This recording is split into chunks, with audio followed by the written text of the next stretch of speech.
Hello everyone, welcome to my channel. നമ്മളിന്ന് തയ്യാറാക്കാൻ പോകുന്നൊരു നാടൻ വിഭവമാണ് കേട്ടോ. അപ്പോൾ ഇന്നത്തെ തലമുറയ്ക്ക് ഈ ഒരു സാധനം കണ്ടാൽ അത്ര ഒരു പരിചയം തോന്നില്ല. കാരണം ഇന്ന് കടയിൽ നിന്നൊന്നും വാങ്ങാൻ കിട്ടാത്തൊരു ഐറ്റമാണ് ചേനപ്പൂവ്.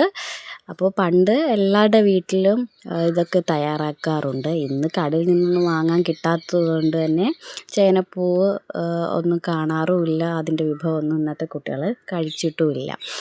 അപ്പോൾ എനിക്കിന്ന് എന്തോ ഒരു ഭാഗ്യത്തിന് കിട്ടിയതാണ് കേട്ടോ. നമ്മുടെ പറമ്പിൽ ചേനപ്പൂവ് ഞാൻ കണ്ടപ്പോൾ പെട്ടെന്ന് ഞാൻ പറിച്ചെടുത്തു.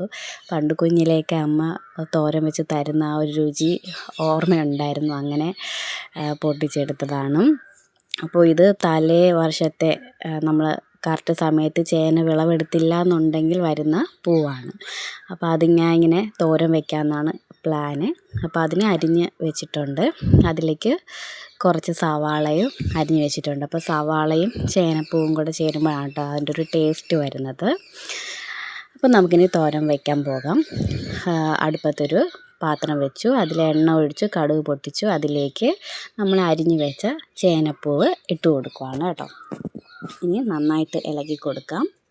അപ്പോൾ ഇതിൻ്റെ ഒരു ടേസ്റ്റ് എന്ന് പറയുന്നത് മുട്ടത്തോരൻ വെച്ചൊരു ടേസ്റ്റാണ് കേട്ടോ. നമുക്ക് ചേനപ്പൂവ് കഴിച്ചിട്ടില്ലാത്തവർക്ക് ഇതെന്ത് ടേസ്റ്റാണെന്ന് തോന്നും. പക്ഷേ ഇതൊരു മുട്ടയില്ല, നമ്മൾ മുട്ടത്തോരൻ വയ്ക്കുന്ന അതേ രുചിയാണ് കേട്ടോ.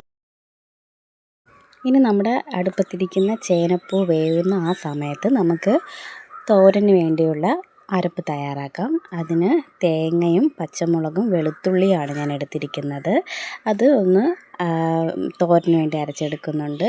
അതിന് ശേഷം ആണ് ഞാൻ മഞ്ഞൾപ്പൊടിയും എൻ്റെ കയ്യിൽ ജീരകപ്പൊടി ഉണ്ടായിരുന്നു കേട്ടോ. അതുകൊണ്ട് മഞ്ഞൾപ്പൊടിയും ജീരകപ്പൊടിയും ഞാൻ അരച്ചതിന് ശേഷം അതിലേക്ക് രണ്ടാമത് ആഡ് ചെയ്തിട്ടുള്ളതാണ്. പിന്നെ നല്ലപോലെ അതൊന്ന് ഇളക്കി കൊടുക്കാം. ചേനപ്പൂ നല്ല വെന്തതിന് ശേഷം മാത്രമേ അരപ്പ് ചേർക്കാവൂ കേട്ടോ. അപ്പോൾ അടച്ച് വെച്ച് വേവിക്കുമ്പോഴാണ് പെട്ടെന്ന് വെന്ത് കിട്ടുന്നത്. ഇനി നമ്മുടെ അരപ്പും കൂടി ചേർത്തതിന് ശേഷം ഒന്നും കൂടി നല്ല രീതിയിലൊന്ന് ഇളക്കിയതിന് ശേഷം നല്ല രീതിയിൽ നമുക്ക് വേവിച്ചെടുക്കാം. ഒരുപാട് സമയമൊന്നും എടുക്കില്ല, പെട്ടെന്ന് വെന്ത് കിട്ടും കേട്ടോ. നമ്മുടെ ചേനപ്പൂ തോരൻ ഒരുപാട് സമയമൊന്നും വേണ്ട, ഒന്ന് അടച്ച് വയ്ക്കുമ്പോൾ തന്നെ അത് വെന്ത് കിട്ടും കേട്ടോ. അപ്പോൾ നമ്മുടെ ചേനപ്പൂ തോരൻ ഇവിടെ റെഡിയായിരിക്കുവാണ്. നമുക്കിനി അതൊരു പാത്രത്തിലേക്ക് എടുത്ത് മാറ്റി വയ്ക്കാം. അപ്പോൾ ഞങ്ങളുടെ വീഡിയോ ഇഷ്ടപ്പെട്ടു എന്ന് വിചാരിക്കുന്നു. ഇഷ്ടപ്പെട്ടുവെങ്കിൽ ലൈക്ക് ചെയ്യുക, ഷെയർ ചെയ്യുക, സബ്സ്ക്രൈബ് ചെയ്യുക. പുതിയ വീഡിയോയുമായി വീണ്ടും കാണാം.